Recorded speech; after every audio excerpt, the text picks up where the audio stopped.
श्री गुरु नरसिंह सरस्वती दत्त महाराज मोराचे पेंड तालुका तासगाव यांच्या असीम कृपा आशीर्वादाने जगात एकच कर्तव्य उरले आहे व ते परमेश्वरास म्हणजे गुरु नरसिंह सरस्वती दत्त महाराजांना त्यांच्या नामस्मरणाने संतोष करणे व कर्तव्यातच सदैव ध्यास लावून ते आचरणात आले पाहिजे, असे प्रतिपादन भालचंद्र काका पाटील यांनी केले।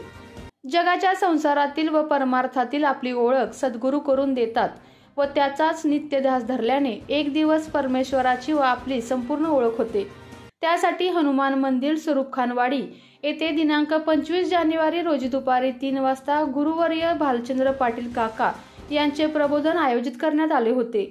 यावेळी गुरु नरसिंह सरस्वती स्वामी भक्त संतोष दादा पाटील यांचे स्वानुभव सांगितले व आरती संपन्न झाली। गुरुभक्तीचा महिमा कसा आहे व त्याची प्रचिती कशी येते हे समजून सांगितले। सदर कार्यक्रमास हजारो स्वामी भक्त हजर होते। स्वामींचे सेवेकरी सुभाष फडतरे, शंकर काळे, अंकुश इंगळे, रवींद्र इंगळे, शिवाजी इंगळे यांनी उत्तम प्रकारे सेवा केली।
आपल्या तालुक्यातील जिल्ह्यातील बातम्या सर्वप्रथम पाहण्यासाठी आजच सातारा न्यूजला YouTube चॅनलवर सबस्क्राइब करा, लाईक करा, शेअर करा आणि बेल आयकॉन प्रेस करायला विसरू नका।